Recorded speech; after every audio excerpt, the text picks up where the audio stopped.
चलिए आपको रीवा से खबर दिखाते हैं, जहां अवैध रेत परिवहन को लेकर mining minerals truck association Rewa ने प्रशासन और शासन पर गंभीर आरोप लगाए। एसोसिएशन का कहना है कि शहडोल जिले से लगातार अवैध रूप से रेत का परिवहन किया जा रहा है, लेकिन शिकायतों के बावजूद जिम्मेदार विभाग आंख मूंदे बैठे हैं।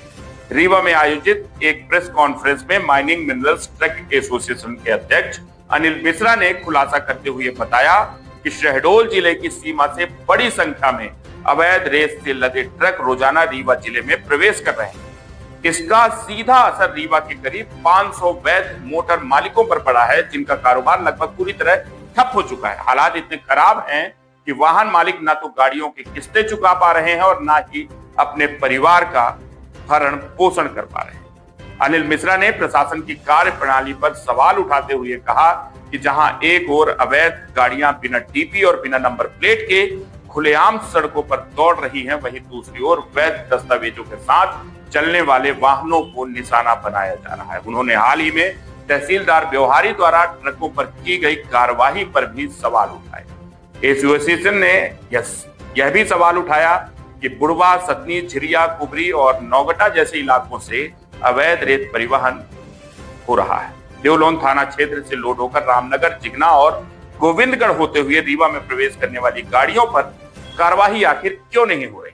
ट्रक एसोसिएशन ने प्रशासन को 5 दिन का अल्टीमेटम दिया है और कहा है अगर शहडोल जिले से रीवा, सतना और मैहर की ओर जा रही अवैध बालू पर सख्त कार्रवाई नहीं हुई तो सभी मोटर मालिक अनशन पर बैठेंगे और इस अवैध कारोबार से जुड़े हर व्यक्ति का नाम सार्वजनिक करेंगे। रीवा से हमारे सहयोगी राजेश मिश्रा। सर तो ऐसा है कि परिवहन ही प्रशासन और शासन की सह से चलता है और हम लोग बालू लेके चलते हैं तो उसमें 2 ही परिभाषा होती है, एक वैध एक अवैध। उसकी अगर डिफिनीशन पूछी जाए तो इसको सेटिस्फाई हम कर नहीं सकते कि ये वैध है कि अवैध है। हमको पिट पास दिया जाता है, हम उसके बिहाफ पे आते हैं और प्रशासन कहीं भी रोकता है, उसको पिट पास को देखता है, उसमें भी कार्रवाई करता है, तो उसको हम वैध माने कि अवैध माने। फिर अवैध क्या हुआ, वैध क्या हुआ, यही हम आज तक नहीं समझ पा रहे हैं। और कार्यवाही सिर्फ उन्हीं पे होती है जो हम लोग वहाँ इतना दूर से आ रहे हैं। आप जीपीएस चेक करें, लोकेशन चेक करें, जो भी आपकी डिफिनीशन हो उसको आप बताएं। अगर उस पर हम लोग का ना चलें तो फिर हम वहाँ गलत हैं। उसमें वैध अवैध में हमको कुछ समझ में ही नहीं आता। टीपी मिल रही है फिर भी हम अवैध में आ रहे हैं। जिसको मन पड़ेगा पकड़ लेंगे, जिसको नहीं मन पड़े नहीं पकड़ेंगे। अभी गाड़ी में आपको एक आज सुबह की घटना बताता हूँ। हमारे मित्र ये एक गाड़ी आ रही थी खदान से, चरखी घाट, ये मैहर जिला लगता है, उसमें मैहर माइनिंग लगती है। आप शहडोल के अधिकारी हैं समयलाल गुप्ता जी, वो घर अपने परिवार को छोड़ने रीवा गए हुए थे। परिवार को छोड़ के वापस आ रहे, सोचे कि हमें कुछ खर्च डीजल का जुगाड़ हो जाए, तो वो बगवार से लगे गाड़ी पकड़ने। आपसे बताएं, जबकि वो पदाधिकारी शहडोल में है। ये एक बोलेरो, हमें फोटो दिखाई, MP18 ZA 1100। ये गाड़ी नंबर, गाड़ी रुकवा के गाड़ी को पूछे, पिट पास चेक किए, सब कुछ था। उसके बाद बोलते हैं कुछ ड्राइवरों से बात करते हैं कुछ दिया जाए।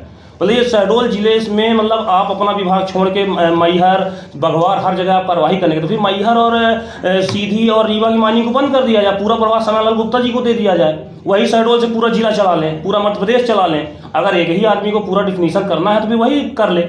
हम लोग पूरी काम ही बंद कर देते हैं। उनको यही नहीं मालूम कि हमारा क्षेत्र क्या है। जिस अधिकारी को क्षेत्र ही नहीं मालूम उसका ट्रांसफर कर दीजिए आप। उसको क्षेत्र जब नहीं मालूम हमारा क्षेत्र है कहाँ, मेरी हद कहाँ तक है, वो पूरा मध्य प्रदेश ही अपना समझ रहे हैं। प्रशासन में इतना भ्रष्टाचार है तो हम करेंगे क्या? हम कहीं भी गाड़ी चला रहे हैं, कोई भी अधिकारी आगे खड़ा हो जाएगा, बोलेगा कि आप चेक कराइए, कुछ भी करिए, आप चेक करिए, कोई चीज़ वैध है तो उसको तो कम कम छोड़ना चाहिए। भाई साहब उसमें भी आप कार्रवाई कर रहे हैं। भाई साहब ने भी एक पॉलिटिशियन का नाम लिया है, नाम नहीं लिया है, उन्होंने जिक्र किया है।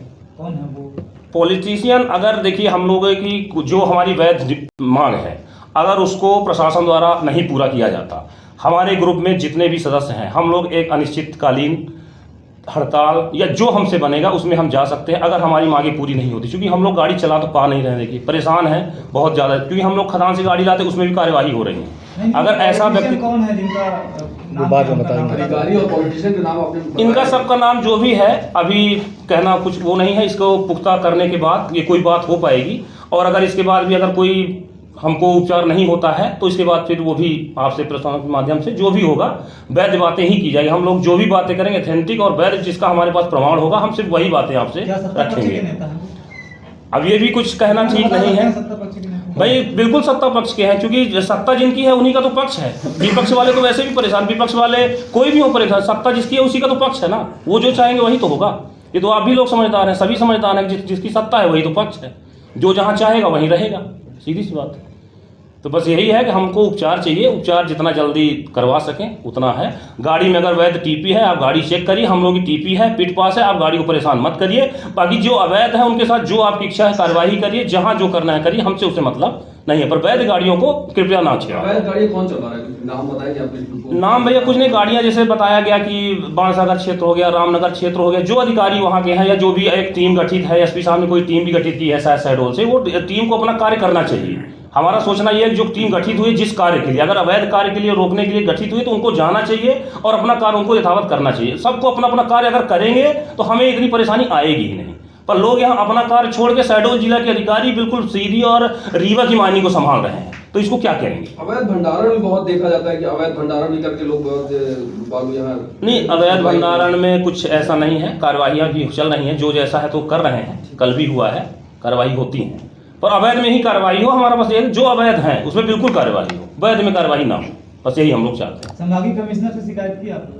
हम लोग हर जगह जा चुके भैया, एसपी साहब के पास, संभागीय कमिश्नर के पास, हर जगह जाए, सब जगह से आश्वासन मिला कि हाँ करवा रहे हैं, कर रहे हैं। कार्रवाई हुई भैया, कहा किसी को जाता है, कार्रवाई कहीं हो रही है। अभी भैया ने हमारे बताया वही सब चल रहा है भैया।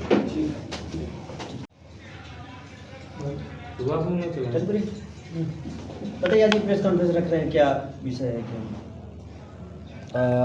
प्रेस कॉन्फ्रेंस तो आज 15 दिनों से चल रही है, लेकिन उस प्रेस कॉन्फ्रेंस का कोई मतलब नहीं निकल रहा है। ये जैसा आप लोगों को पहले भी पता है कि हम लोग अवैध बालू के लिए लगातार 15 दिनों से दिन रात एक किए हुए हैं, मीडिया में, पेपर में, हर जगह न्यूज़ दे रहे हैं, बता रहे हैं कि 2 नंबर जो रेट चल रही है उसके विषय में। ये आज हमारा फिर से प्रेस कॉन्फ्रेंस है।